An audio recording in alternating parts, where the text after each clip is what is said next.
بتا دیں؟ جی ہاں، اللہ کے نبی نے ایک ایسی دعا بتائی ہے، آج وہی دعا میں آپ لوگوں کو بتانے جا رہا ہوں۔ تمام چیزوں کو چھوڑو، اس دعا کو ضرور یاد کر لو۔ بغیر دیکھے نہیں یاد کر سکتے تو دیکھ کر پڑھ لو، لیکن صبح اور شام اس دعا کو پڑھنے کا معمول بناؤ۔ اللہ کے نبی کا وعدہ ہے، اور اللہ کے نبی نے جن صحابی کو یہ دعا سکھائی، انہوں نے فرمایا کہ میں نے اس دعا کو جب پڑھا تو قرض میرے اوپر سے دور ہو گئے، پرابلمز اور پریشانیاں میرے پاس سے ختم ہو گئیں، اور میں سکون کی زندگی گزارنے لگا۔ اور یہ دعا صحیح حدیث سے ثابت ہے۔ وہ کون سی دعا ہے؟ حدیث ہے بخاری شریف کی، جس میں یہ دعا ہے۔ ایک مرتبہ حضور علیہ الصلوۃ والسلام مسجد میں تشریف لائے تو ایک صحابی،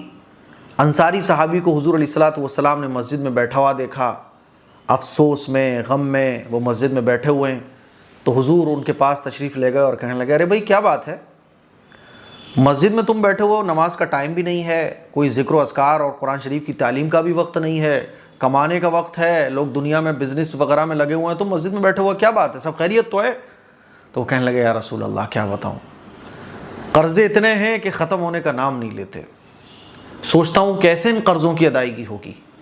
اور یا رسول اللہ پریشانیاں،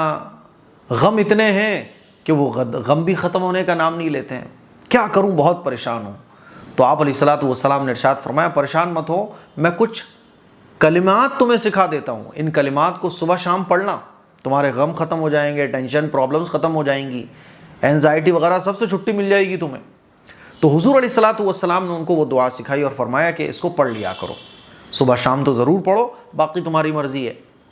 تو وہ انصاری صحابی کہتے ہیں کہ جب میں نے اس دعا کو پڑھنا شروع کیا تو اللہ تبارک و تعالیٰ نے اس دعا کی برکت سے میرے غموں کو دور کر دیا، اور غیب سے اللہ تبارک و تعالیٰ نے ایسے راستے بنا دیے کہ جتنے میرے اوپر قرضے تھے وہ سارے کے سارے قرضے بھی ختم ہو گئے۔ وہ دعا کون سی ہے؟ اسکرین پر آپ لوگ دیکھ سکتے ہیں، اللہم انی اعوذ بک من الہم والحزن والعجز والکسل والجبن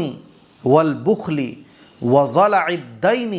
وغلبۃ الرجال۔ اس دعا کا ترجمہ ہے، اے اللہ میں تیری پناہ مانگتا ہوں فکر اور غم سے، عاجزی اور کاہلی سے، بزدلی اور بخل سے، قرض کے دباؤ اور لوگوں کے غلبے سے۔ اس دعا کا یہ ترجمہ ہے، اور اگر میں ایک ایک لفظ کو تھوڑا سا اگر آپ لوگوں کے سامنے ڈیفائن کروں تو آپ لوگوں کو پتہ چلے گا کہ اس دعا کے معنی اور اس دعا میں جو مانگا گیا ہے وہ کتنا بڑا ہے۔ مان لیجئے اگر ہم نماز، 5 وقت کی نماز پڑھنے والے جو لوگ ہیں، اگر وہ ہر نماز کے بعد اس دعا کو مانگتے ہیں تو دن میں 5 مرتبہ وہ اس دعا کو مانگیں گے، اور پورے مہینے میں 150 مرتبہ اس دعا کو مانگا جائے گا۔ چلو 100 مان لو، ہم جیسے گنہگار بھی اگر دو ٹائم بھی اگر اس دعا کو مانگ لیں اللہ سے دل لگا کر، تو 2 بار یا 3 بار، تو 100 بار مان لو پورے مہینے میں۔ پورے سال میں کتنا ہو گئے؟ 1000 بار۔ پورے سال میں چھٹی وٹی بھول بھی گئے کچھ بھی ہو تو 1000 بار۔ اگر پورے سال میں 1000 مرتبہ ہم نے اس دعا کو اللہ سے مانگا اور اللہ نے ایک بار اس دعا کو قبول کر لیا، تو امیجن کر کے دیکھو، اگر یہ دعا ہماری زندگی میں ایک بار بھی قبول ہو گئی نا تو دنیا کی پرابلمز بھی سالو ہو جائیں گی، آخرت کی پرابلمز بھی سالو ہو جائیں گی۔ اور اس دعا کو مانگنے پر کچھ ملے نہ ملے، لیکن اللہ کے نبی کی بتائی ہوئی دعا ہے، تو اللہ کے نبی کی بتائی ہوئی دعا کو فالو کرنے پر تو ویسے ہی اجر ملتا ہے، کچھ ملے نہ ملے، لیکن پکا ملے گا۔ تو میرے عزیز بھائیوں، میری بہنوں، قرضوں سے پریشان ہو، پرابلمس ہیں، پریشانیاں ہیں، انزائٹی ہے، تکلیفیں ہیں، مصیبتیں ختم ہونے کا نام نہیں لے رہی ہیں، اس دعا کو اب بھی کہ ابھی اسکرین شاٹ لے لو اور اس دعا کو یاد کر لو، اور اپنے عزیزوں کو، رشتہ داروں کو یہ دعا ضرور شیئر کرو۔ اب دیکھو اس دعا کا ترجمہ کیا ہے، من الہم والحزن، تو ہم کہتے ہیں غم سے، غم کو کہتے ہیں ہم، فکر کو کہتے ہیں، ہم کہتے ہیں فکر کو، اور حزن کہتے ہیں غم کو۔ فکر کس بات کی؟ کہ بھائی آگے کیا ہوگا، جیسے آپ کو ایک فکر لگی رہتی ہے، ارے بچوں کی شادیاں ہونی ہیں، کہاں سے انتظام ہوگا، تو وہ فیوچر کی فکر ہے کہ مستقبل میں میرے بچوں کی شادیاں کیسے ہوں گی، میں اپنے بچوں کو پڑھا کیسے پاؤں گا، بیماری کوئی لگی ہوئی ہے، اب اس بیماری کا علاج ہونا ہے فیوچر میں، تو آگے جو ہونے والا ہے اس کی جو فکر آپ کو سوار ہے اس کو کہا جاتا ہے من الہم۔ تو اللہ تعالیٰ اس سے آپ کو بچائے گا۔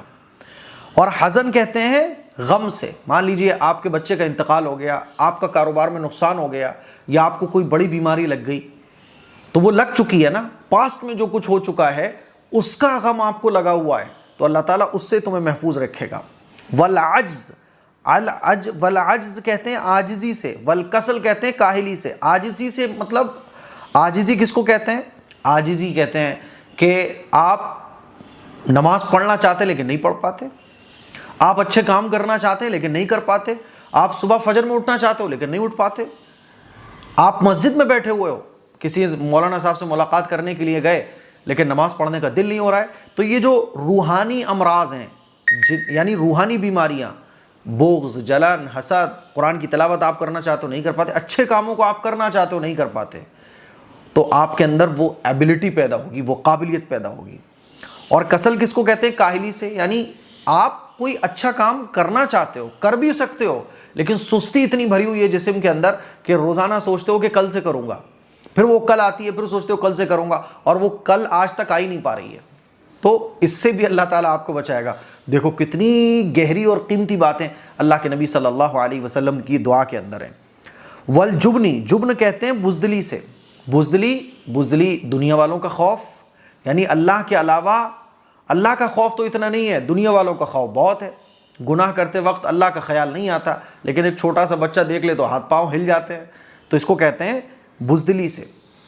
ایسے ہی آپ کسی فنکشن اور پروگرام میں گئے،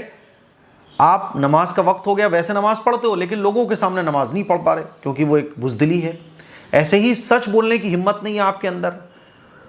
حق بات بولنے کی آپ کے اندر ہمت نہیں ہے نا۔ تو یہ تمام جو اچھے اور کاموں کی جو آپ کے اندر طاقت ہونا چاہیے، لیکن سماج اور معاشرے کے ڈر کی وجہ سے،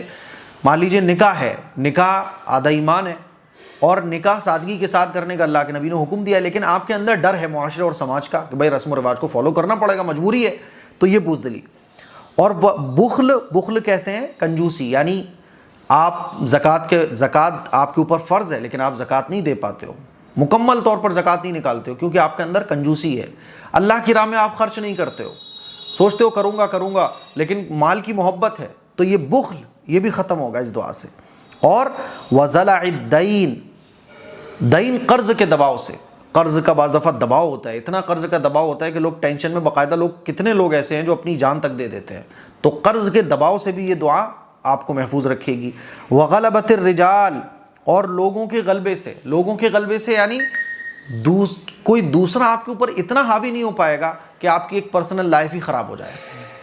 یہ اس پوری دعا کا موٹا خلاصہ ہے جو میں نے آپ لوگوں کے سامنے رکھا ہے۔ تو اس دعا کو ابھی یاد کیجئے، اپنے بچوں کو یاد کرائیے، خواتین یاد کریں، اور اس دعا کو اگر یہ پرابلمس نہیں بھی ہیں تب بھی پڑھنا شروع کر دو، تاکہ اگر پرابلمس نہیں ہیں تو وہ آنے سے پہلے ہی آپ کے بیچ میں رک جائیں، اور یہ دعا جو ہے نا ایک رکاوٹ بن کے آپ کے سامنے کھڑی ہو جائے۔ اس دعا کو شیئر کریں، دوسروں تک پہنچائیں۔ السلام علیکم ورحمۃ اللہ وبرکاتہ۔ مجھے سوشل میڈیا پر کام کرتے ہوئے 5 سال سے زیادہ ہو چکے ہیں، لیکن ابھی تک آپ نے نہیں دیکھا ہوگا کہ میں کسی چیز کو، کوئی پروڈکٹ کی اسپانسرشپ لے کے آپ کو بول رہا ہوں کہ یہ چیز خریدو، اس کے بہت فائدے ہیں، کیونکہ مجھے اس کے بارے میں پتہ ہی نہیں ہوتا ہے۔ ہر مہینے میرا نقصان ہوتا ہے کیونکہ میں اسپانسرشپ نہیں لیتا ہوں، کسی بھی پروڈکٹ کا ایڈ نہیں کرتا ہوں، کیونکہ مجھے اس کے بارے میں نہیں پتا۔ تلبینہ جو اس وقت آپ میرے ہاتھ میں دیکھ رہے ہیں، اس کا میں آپ کو ایڈ اس لیے کر رہا ہوں آپ کے سامنے، اور اس کو ریکمینڈ آپ کو اس لیے کر رہا ہوں کیونکہ یہ جو تلبینہ ہے، تلبینہ میں نے بھی بہت کھایا ہے اور آپ نے بھی تلبینہ استعمال کیا ہوگا، لیکن ایک بڑی پرابلم تلبینے میں مجھے دیکھنے کو یہ ملی، مارکیٹ میں جتنے بھی تلبینے ہیں اس میں وہ مزہ ہی نہیں آتا، کوالٹی کی بہت کمی پائی جاتی ہے۔ یہ جو تلبینہ ہے آپ دیکھیں گے مائے ہدایہ کا تلبینہ، یہ ایسا